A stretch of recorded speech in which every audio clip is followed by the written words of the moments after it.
Online पैसा कमाना है, वो भी बिना एक भी रुपया लगाए? ये सवाल तो शायद हर किसी के मन में घूमता है ना? तो चलिए आज इसी सवाल का जवाब ढूंढ कर ही रहेंगे। तो सबसे बड़ा सवाल, क्या ये सच में मुमकिन है? बिना एक पैसा लगाए ऑनलाइन कमाएं? जवाब है हाँ, बिल्कुल। लेकिन असली सवाल तो ये है कि आखिर कैसे?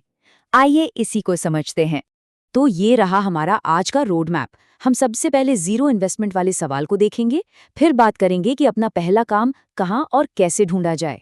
उसके बाद उस काम को जीतना कैसे है, फ्रीलांसिंग की असलियत क्या है, और हाँ, सबसे जरूरी, ऑनलाइन दुनिया में सेफ कैसे रहना है। ठीक है, तो चलिए पहले सेक्शन में सीधे उतरते हैं। देखिए, बिना पैसे लगाए ऑनलाइन कमाई करने का जो रास्ता है ना, वो उतना भी मुश्किल नहीं है जितना लोग सोचते हैं। सच तो ये है कि इसकी शुरुआत सिर्फ एक ही चीज से होती है। और वो एक चीज इस सोच में छिपी है। आपको बस एक स्किल सीखनी है, उसमें एकदम माहिर हो जाना है और फिर अपनी उस सर्विस को बेचना है। बस यही है पूरा खेल। आपको सब कुछ सीखने की कोई जरूरत नहीं है, सिर्फ एक स्किल पर, बस एक पर फोकस करना है। और इसी मॉडल को हम कहते हैं फ्रीलांसिंग। इसका मतलब बहुत सीधा सा है। आप किसी कंपनी के लिए काम तो करते हैं, लेकिन उसके कर्मचारी नहीं होते। आप स्वतंत्र रूप से काम करते हैं। सीधी भाषा में कहें तो आप अपने समय और अपने हुनर को बेचते हैं। ठीक है, तो अब जब हमें बेसिक आइडिया समझ आ गया है, तो चलिए अब प्रैक्टिकल बात करते हैं। मतलब अपना पहला काम आखिर कहाँ और कैसे ढूंढा जाए। अच्छा, अगर कोई ऐसा है जिसे छोटी छोटी डिटेल्स पर ध्यान देना पसंद है, जो बहुत ऑर्गेनाइज्ड है, तो डेटा एंट्री, ट्रांसक्रिप्शन या कैटलॉग एंट्री जैसे काम एक बेहतरीन शुरुआत हो सकते हैं। इन कामों में खेल सिर्फ दो चीज़ों का है, स्पीड और एक्यूरेसी। काम जितना अच्छा होगा, क्लाइंट्स के वापस आने के चांस उतने ही ज्यादा होंगे।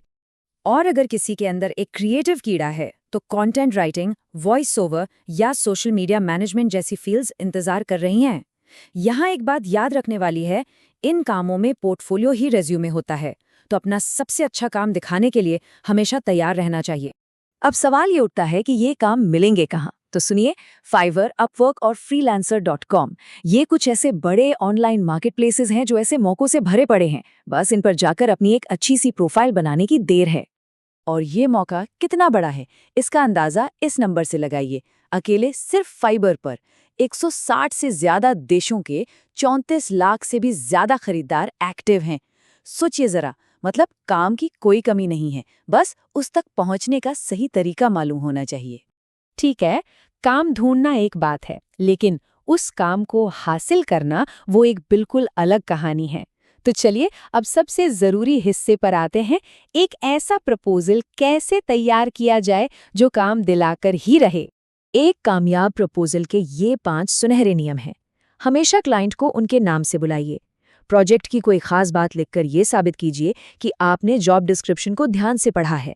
समझाइए कि आपकी स्किल्स उस काम के लिए परफेक्ट क्यों हैं। अपने पिछले काम का सबूत यानी पोर्टफोलियो का लिंक दीजिए। और आखिर में एक स्मार्ट सा सवाल पूछिए जिससे बातचीत आगे बढ़े। अब देखिए, यहाँ फर्क बिल्कुल साफ है। एक तरफ है वो कॉपी पेस्ट किया हुआ जवाब जिसे कोई पढ़ता भी नहीं है, और दूसरी तरफ एक सोचा समझा पर्सनल प्रपोजल, क्लाइंट का नाम, प्रोजेक्ट की समझ, अपने एक्सपीरियंस का जिक्र। बस यही छोटी छोटी चीजें हैं जो सारा खेल बदल देती हैं। यही जीतने का तरीका है। देखिए, फ्रीलांसिंग की दुनिया बाहर से बहुत अच्छी लगती है, लेकिन हर सिक्के के दो पहलू होते हैं। तो चलिए अब एक फ्रीलांसर की जिंदगी की असलियत को समझते हैं, इसके फायदे और नुकसान दोनों को। फायदे तो एकदम साफ हैं, अपने टाइम की आज़ादी, कहीं से भी काम करने की फ्लेक्सिबिलिटी। लेकिन नुकसान भी हैं, जैसे इनकम का ऊपर नीचे होना। अब इसका तोड़ क्या है? इसका तोड़ है एक क्लाइंट पाइपलाइन बनाना।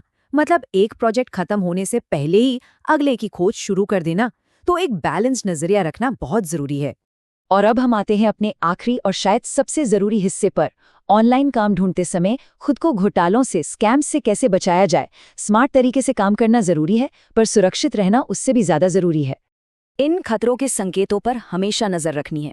अगर कोई रजिस्ट्रेशन या किसी सॉफ्टवेयर के लिए पहले पैसे मांगे, तो समझ जाइए वो एक स्कैम है। या फिर किसी बहुत ही आसान काम के लिए जरूरत से ज्यादा पैसों का लालच, ये भी एक जाल हो सकता है। बस एक सीधा सा नियम याद रखिए, असली कंपनियां काम करवाने के लिए पैसे देती हैं, आपसे पैसे लेती नहीं हैं। तो पूरी बात का निचोड़ बस इतना सा है कि ये सफ़र एक स्किल और पहले प्रपोजल से शुरू होता है।